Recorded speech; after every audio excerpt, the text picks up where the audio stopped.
Coming up on Mountain News this morning, a southern Kentucky community is mourning a teen killed in a golf cart crash over the weekend. And Rowan County is working to stay prepared before severe weather strikes again by implementing the More Safe Nights weather radios. Dedicated to eastern and southern Kentucky, this is WYMT Mountain News this morning. Good morning. I'm Amelia Lee here with you on this September 24th. It's Wednesday and it's 5:33 this morning. Megan, it has been a rainy start to our fall, to our day, but at least I'm not complaining about the heat anymore. It's a bit too hot, but not as bad.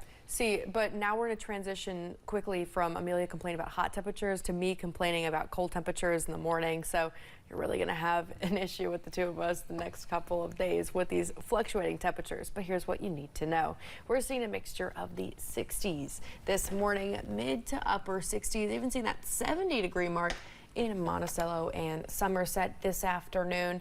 Upper 70s, low 80s on track for this time of year. Cooler weather is ahead as we're going into the next several days, even having a chance of below average temperatures for both your Friday and Saturday. But in terms of rain, yes, that rain has just been continuing all morning long. We're noticing a little bit of a break for a lot of our counties across eastern Kentucky, but this round of rain is going to push through as we're going through the next several hours, giving us chances for rain and storms throughout your morning and midday. Amelia. One person is dead after a crash in Rowan County. It happened around 11:30 Monday morning on Kentucky 552. Deputies say 29-year-old Jerry Honeycutt lost control of his motorcycle and hit a pickup truck. Honeycutt died at the scene. Nobody inside the truck was hurt.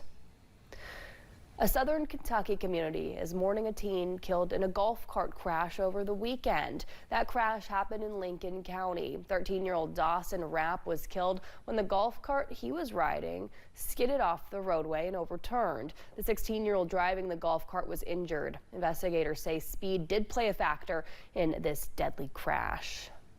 Based on the investigation and the investigating deputy, he determined that it was operating too fast for the roadway conditions at the time. Relatives say they started a GoFundMe to help with funeral expenses. You can find a link to that in this story on our website, WYMT.com. We are told Southern Oaks Funeral Home in Somerset is handling arrangements. Well, we're learning more details about a Rowan County double murder. Joshua Cottrell was arrested in Paducah on Friday. Police say he stabbed Kayla Blake and her daughter, Kennedy McWhorter, in their home. State police haven't shared a motive, but Blake's friends told us that she was dating Cottrell. He's still being held in McCracken County Jail on a $1 million bond. And we're also learning more about one of the victims from her softball coach. Wes Coldiron coached Kennedy McWhorter. He said she wasn't just the team star player, but a great friend to her teammates. Coldiron told us that Kennedy's death is hard for everyone to process. You lose such a bright, shiny star, in this world, and you immediately go to why. And then after you deal with that, it's what am I going to tell my daughter and these other girls in the community, that were her teammates? How do you explain that to a 13-year-old child? A visitation for Kayla Blake and Kennedy McWhorter will be held on Friday night. Funeral services will be on Saturday.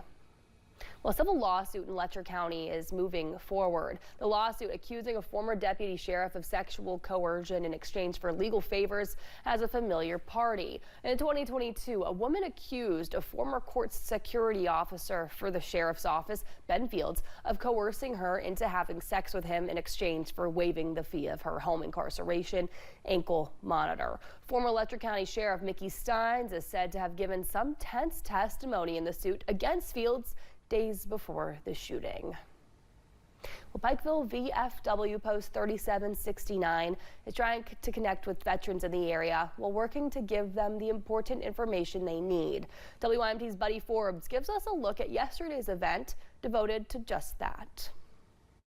You'll see homelessness, housing issues, mental health issues, return from deployment. Veterans and community partners gathered in Pikeville Tuesday, coming together to stand down. Military personnel are told to stand down. That means, hey, you can chill, you can relax, you can go to a break room. I mean, so they know it's their time. This is their time. VFW Post 3769 hosted its annual Veteran Stand Down, inviting those who served to connect with the services they need. If I have 100 veterans come in front of me, 75% of them are just needing to know their benefits, and then the other 25% is mental health and medical. The Post's third event brought medical, mental health, housing, and other resources into the same space, showing veterans which area organizations are in their corner. Crisis mapping is like building a Yellow Pages book that, hey, this is what the different resources are, and if you need this, this is where you go get it. And now, here with the stand down itself, we're bringing all that yellow book together. Combating the biggest concern of veterans in crisis. The average age for veteran suicide is non-combat 55 years old. Using the event to create awareness, access, and allies. One of the things that we found out is reducing veteran suicide is socialization. Trying to expand the village for every veteran who feels isolated. Our veterans are not alone if they know what resources they have. In Pike County, Buddy Forbes, WYMT Mountain News. Veterans in the area can follow VFW Post 3769 on Facebook to stay in the loop about plans for future events. Well, the Bell County Sheriff's Office is getting a new bullet and stab protective vest for one of its canines. Thanks to a donation from vested interests. The nonprofit provides canine body armor to law enforcement across the country. Bell County deputies say the vest will be given to Canine Ferry in a few weeks.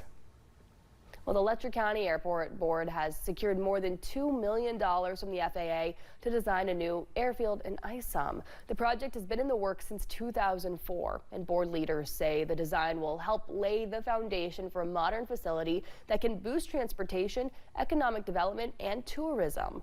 The airfield design will be handled in partnership with engineering firm Goodwin Mills, the Kentucky Department of Aviation, and the FAA. With more severe weather and heavy rain possible this week, WYMT's Neely Green spoke to officials about how to stay safe on the roadways.